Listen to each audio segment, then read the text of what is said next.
God save us all. These wars and revolts are so scary. पर ऐसा ही एक बहुत बड़ा रिवोल्ट फ्रेंच रेवोल्यूशन के दौरान भी हुआ था और ये बात है 14 जुलाई 1789 की सुबह, जब पेरिस सिटी एक अलार्म्ड स्टेट में था क्योंकि राजा ने सिटी में ट्रूप्स को बुला लिया था और ऐसी अफवाह फैल गई थी कि आर्मी लोगों के ऊपर ओपन फायर करने वाला है। और इसके रिस्पॉन्स में कुछ 7000 main and women town hall के सामने गैदर हुए थे और उन्होंने अपनी एक पीपल्स मिलिशिया बनाई, यानी एक जनसेना। अब सवाल ये उठता है कि ये जनसेना को आर्मी का सामना करने के लिए क्या चाहिए था? हथियार, यानी आर्म्स एंड एमिनिशन। लोगों ने अपने आप को ग्रुप्स में डिवाइड करना शुरू करा और एक एक करके जितनी भी गवर्नमेंट बिल्डिंग्स थी उनको सर्च करना शुरू कर दिया फॉर आर्म्स एंड एमिनिशन। ऐसे में लोगों का एक ग्रुप सिटी के ईस्टर्न हिस्से में जाता है जहां पर एक फोर्ट्रेस प्रेजेंट था जिसका नाम था बैस्टिल। अब लोगों को लगा कम से कम बैस्टिल के अंदर तो उन्हें हथियार मिल ही जाएंगे, सो दे अटैक द बैस्टिल। और इस पूरी आर्म स्ट्रगल के बीच बैस्टिल का कमांडर मारा गया, जेल को तोड़ दिया गया, जितने भी प्रिजनर्स थे उन सबको रिलीज कर दिया गया। हालांकि प्रिजनर्स की संख्या केवल 7 थी। बैस्टिल को पूरी तरीके से डिस्ट्रॉय किया गया। बैस्टिल के डिस्ट्रक्शन के पीछे एक कारण और भी था, वो था लोगों के मन में राजा के डिस्पोटिक पावर को लेकर एक नफरत। Despotic power means unchallenged power. राजा ज्यादातर पावर्स अपने हाथ में रखते थे और कभी किसी की नहीं सुनते थे, जिसकी वजह से जनता उससे बहुत नाराज थी। एंड जो बैस्टिल था वो राजा के डिस्पोटिक पावर का एक सिंबल था, जिसकी वजह से जनता ने उसे पूरी तरीके से डिस्ट्रॉय कर दिया। बात यहां नहीं रुकी। अगले ही दिन सुबह बैस्टिल के टुकड़ों को सड़क पर बेचा जा रहा था as a piece of memory, ताकि आगे आने वाली जनरेशंस को यह बताया जा सके कि अगर जनता रिवोल्ट करती है तो वो किस हद तक जा सकती है। अब सवाल ये उठता है कि इतने बड़े रिवोल्ट के पीछे मेजर रीजंस क्या थे? 1774 में बर्बन डायनेस्टी के लुइस 16 जब राजा बने थे तो उन्हें अपनी ट्रेजरी खाली मिली थी क्योंकि फ्रांस ऑलरेडी बहुत सारी वॉर में इन्वॉल्व था, जिसकी वजह से फ्रांस के अपने फाइनेंशियल रिसोर्सेज तो सारे ही ड्रेन आउट हो चुके थे और फ्रांस वॉर के लिए लोन ले रहा था। ऐसे में लुइस 16 ने भी कुछ ऐसा ही काम किया। लुइस 16 ने अमेरिका की 13 कॉलोनीज को इंडिपेंडेंस गेन करने में हेल्प की from the common enemy that is Britain. अब ऐसे में लुइस 16 ने भी वॉर के लिए लोन लिया। लोन बढ़कर 2 बिलियन लीवरेज तक जा चुका था।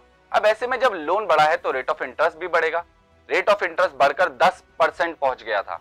अब ऐसे में लुइस 16 अपने किसी भी खर्चे में कोई कटौती नहीं कर रहा था, फिर चाहे उसका वो पर्सनल लाइविशिंग लाइफस्टाइल हो या कोर्ट या पैलेस की मेंटेनेंस हो।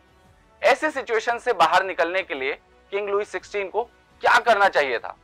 अब राजा बहुत चालाकी से ये सारा फाइनेंशियल बर्डन लोगों पे शिफ्ट करना चाहता था, मींस वो टैक्स बढ़ाना चाहता था। पर कोई भी राजा फ्रांस में ऐसे ही टैक्स नहीं बढ़ा सकता था। वहां पर एक कंडीशन थी। कंडीशन ये थी कि राजा को पहले स्टेट जनरल की मीटिंग बुलानी पड़ेगी, नए टैक्स का प्रपोजल रखना पड़ेगा और अगर ये प्रपोजल पास होता तभी वो टैक्स बढ़ा सकता था। ऐसे में लुइस 16 ने भी सोचा क्यों ना स्टेट जनरल की मीटिंग बुलाई जाए। पहले स्टेट जनरल को समझ लेते हैं। स्टेट जनरल यानी सोसाइटी को 3 स्टेट्स में डिवाइड किया गया था, जिसमें सबसे पहली स्टेट को रिप्रेजेंट करते थे क्लर्जी, मतलब चर्च के लोग। सेकंड स्टेट को रिप्रेजेंट करता था नोबिलिटी, यानी राजा के खुद के रिश्तेदार और फ्रेंड्स।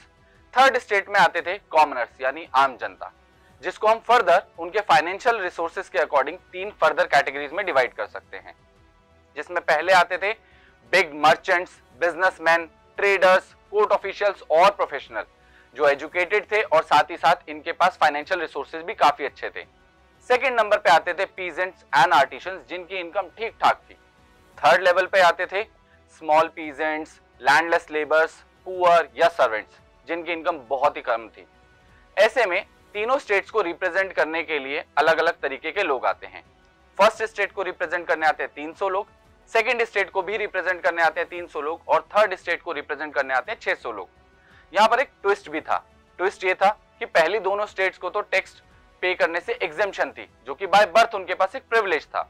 ऐसे में सारा टैक्स का फाइनेंशियल बर्डन थर्ड स्टेट के पास जाने वाला था।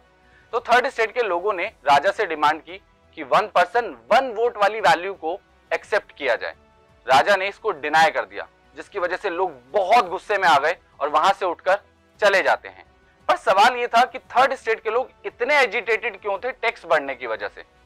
फ्रांस की पॉपुलेशन जिस स्पीड से बढ़ रही थी, फ्रांस का फूड प्रोडक्शन उस स्पीड से नहीं बढ़ रहा था, क्योंकि लैंड कन्फाइंड था और बार बार सीवियर विंटर्स की वजह से बैड हार्वेस्ट का सामना करना पड़ रहा था, जिसकी वजह से फ्रांस का फूड प्रोडक्शन बहुत नीचे जा चुका था। अब इस सिचुएशन को समझते हैं। फ्रांस के लोगों की इनकम नहीं बढ़ रही थी, पर फ्रांस का फूड प्रोडक्शन बहुत लो जा चुका था, तो इसके प्राइसेस बढ़ने लगे थे, जिसे हमने इन्फ्लेशन कहा था। यही इन्फ्लेशन धीरे धीरे हाइपर इन्फ्लेशन की तरफ मूव करने लगा। अब जैसे इंडिया में हमारी रोजमर्रा की जिंदगी में हम रोटी और चावल खाते हैं, ऐसे ही फ्रांस की स्टेपल डाइट थी ब्रेड, जिसके प्राइसेस लगातार बढ़ रहे थे। लोगों को सुबह सुबह जल्दी उठ के बेकरी के बाहर लाइनों में लगना पड़ता था और कभी कभी पूरा दिन इंतजार करने के बाद उन्हें ब्रेड मिलती थी। अब ऐसे में राजा ने टैक्स बढ़ाने की बात कर दी। अब लोग इतने गुस्से में आ गए थे कि उन्होंने रिवोल्ट स्टार्ट कर दिया। पर सवाल यह था कि इस रिवोल्ट को लीड कौन करता? Third state means commoner. Commoner में ज्यादातर लोग डेली वेजर्स थे। अब ये डेली वेजर्स अगर इस रिवोल्ट को लीड करते तो ये अपना घर कैसे चलाते? अब ऐसे में एक नया ग्रुप इमर्ज हो रहा था जिसे मिडिल क्लास कहा गया था, और ये मिडिल क्लास जिम्मेदारी उठाता है इस रिवोल्ट को लीड करने की। इस मिडिल क्लास में बड़े businessman, teachers, professionals, court officials, merchants, ये लोग थे। ये काफी ज्यादा हाईली एजुकेटेड थे और सोसाइटी में हो रहे डिस्क्रिमिनेशन के सख्त खिलाफ थे। साथ ही ये लोग फाइनेंशियली काफी स्ट्रांग भी थे, क्योंकि इनके ओवरसीज बिजनेस थे। ऐसे में इनको लीड करने में हेल्प की दो और लोगों ने, आबे सिए और मिराबे। आबे सिए खुद एक प्रीस्ट थे और मिराबे एक नोबल फैमिली से आते थे, और कहीं ना कहीं इन दोनों को ही लगता था कि थर्ड स्टेट के साथ नाइंसाफी हो रही है। इन सब लोगों को बहुत ज्यादा मोटिवेशन मिल रही थी उस जमाने के फिलोसोफर से भी, जिसमें Jean Jacques Rousseau, John Locke और मोंटेस्क्यू थे। ये लगातार पावर शिफ्ट की बात कर रहे थे, ऐसी गवर्नमेंट की बात कर रहे थे जिसे लोगों ने चुना हो, ऐसी गवर्नमेंट जिसमें इंस्टीट्यूशंस में काम को बांटा जाए, ऐसी गवर्नमेंट जो कॉन्स्टिट्यूशन के हिसाब से चले। So these are the major reasons जिसकी वजह से बैस्टिल को डिस्ट्रॉय किया गया था और रिवोल्ट स्टार्ट हुआ था। अब आप सभी के लिए एक छोटा सा टास्क, इस रिवोल्ट के पीछे और क्या कारण थे उन्हें आपको एक्सप्लोर करना है और उस पर एक शॉर्ट नोट लिखना है। मैं आपसे ऐसी ही किसी और इंफॉर्मेटिव वीडियो में मिलता हूं। Till then keep learning.